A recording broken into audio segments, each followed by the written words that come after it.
Hi, everyone, and welcome to Love's Answer. My name is Elizabeth Sabat, and I'm your host. Thanks so much for joining me for my Sunday talk. Today, I'm going to be talking about unitive states of consciousness and how to ground yourself after you have experienced a unitive state of consciousness. So, unitive state of consciousness are experiences of feeling one with or having your identity merged with other people, entire groups of people, insects, animals, inanimate objects, even God, the universe, the planet.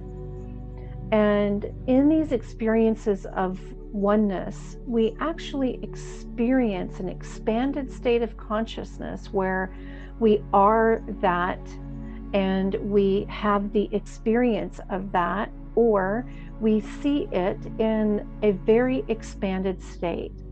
The majority of people that I have spoken to, including my own unitive state of consciousness experiences, were not experienced through the use of psychedelics. Some people, like myself, were long-term experienced meditators and meditating for long periods of time. Other people were not experienced meditators. These were sudden and onset experiences of having an expanded consciousness that included everything around it. Now, these experiences can be light-filled and blissful and joyful. They can be in a state of awe, not a simple awe, but a magnificent awe experience. You could experience overwhelming love for something. A woman once described of her washing a whole chicken in the sink that she was going to roast for dinner. And she was holding this chicken in her hand and had a sudden unitive state of consciousness experience and held the chicken and was like, oh my God, I love you so much. Thank you so much for dying for me so I could live. You are amazing.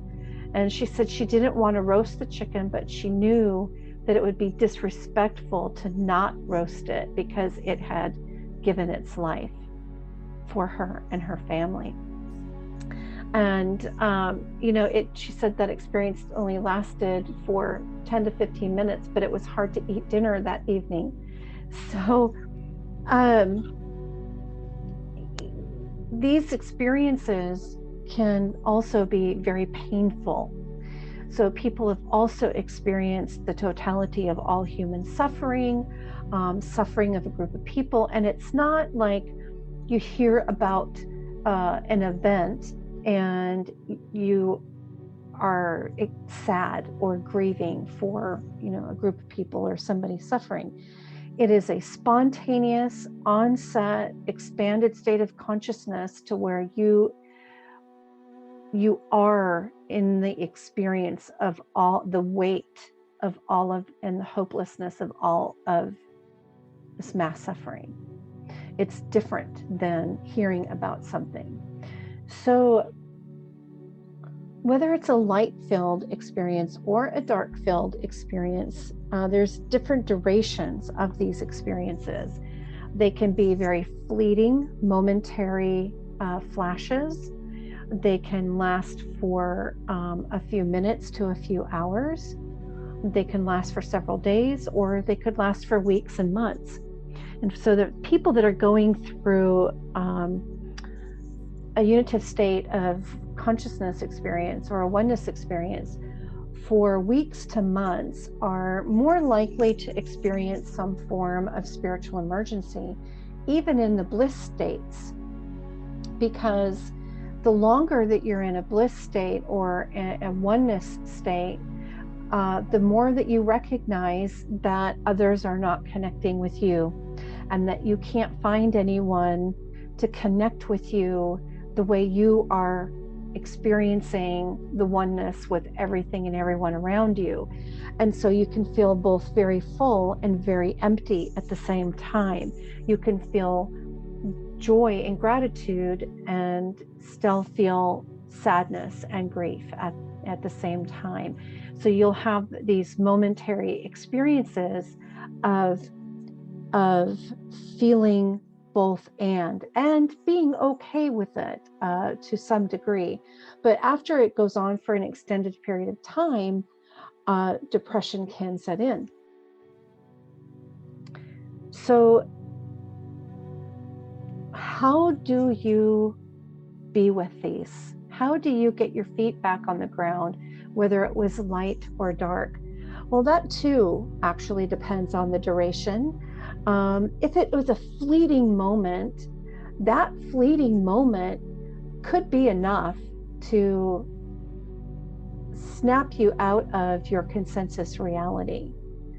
It could be enough to tell you, hey, like not everything is not as it seems.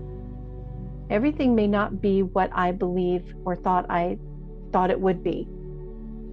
So you could go into a crisis of faith or identity, regardless of the duration.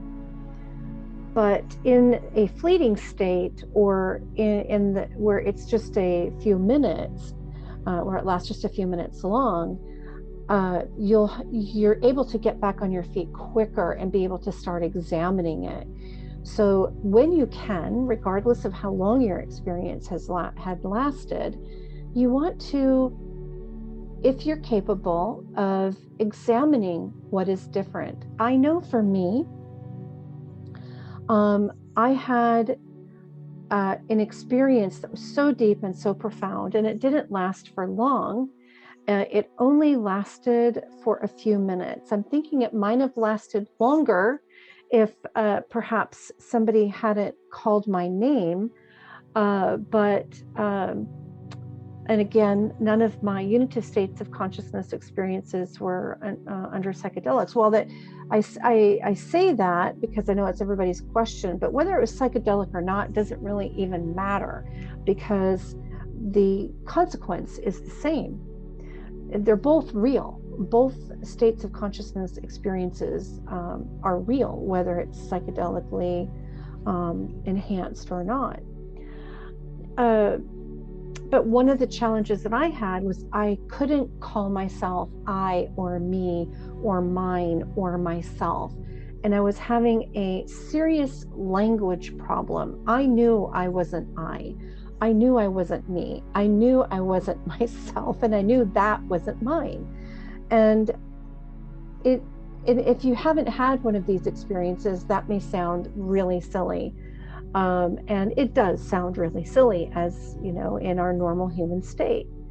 The reality is, though, is when you connect to something so much bigger than the smaller identity, the consensus reality identity, it is hard to language the experience that you're having of existence, of existing.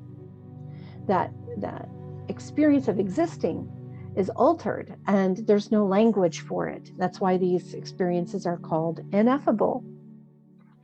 And so eventually, as uncomfortable as it was, I had to force myself to start using I, me, mine, myself, so that I could communicate and people wouldn't look at me like I had two heads, and that I was, relatable to people. And it did help me integrate. It did help me actually using those identifiers, helped me not get back in my body necessarily, because I felt like I was in my body,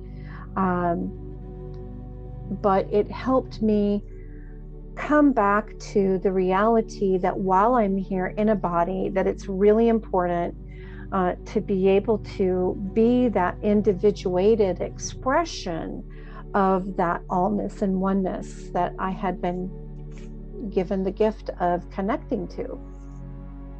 And that in the individual expression of that oneness, that I was being the function of oneness as an individuated expression of it.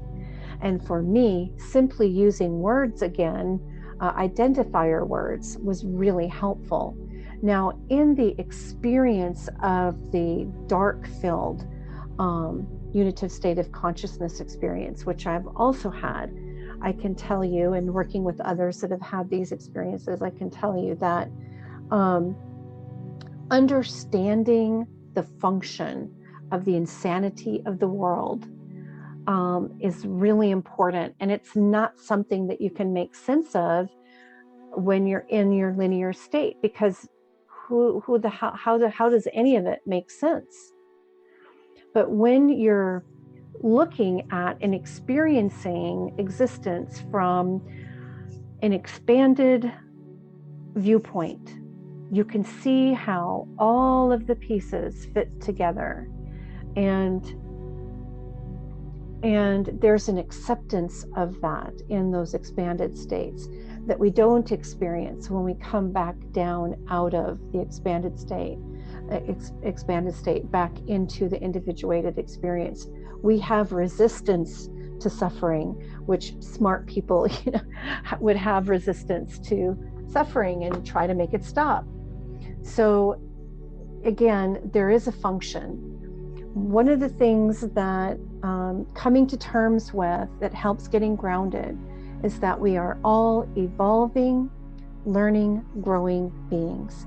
And in our learning, in our growing, in our evolution, we work on different parts of ourselves at different times.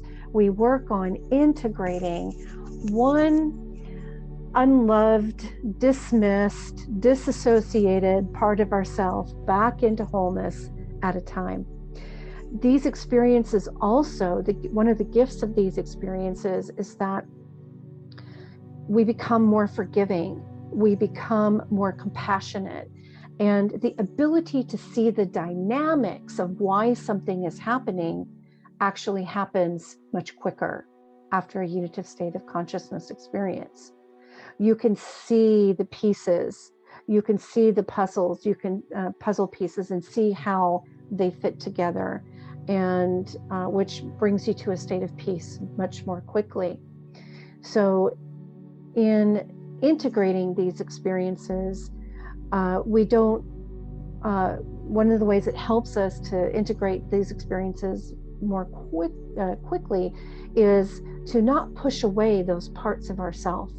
Once we come out of the unitive state and we start experiencing our fragmented pieces, any place where we're disempowered, any disempowered experience in our psyche and in our emotional body, we can now say, yes, I see that.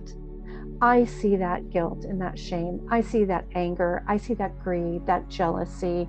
I see that resentment, that bitterness, that arrogance. And I know I don't have to push it away because it's part of the all of all. And it's part of how I learned and how I'm learning. It's what I learned to be and hold on to survive. I see that now.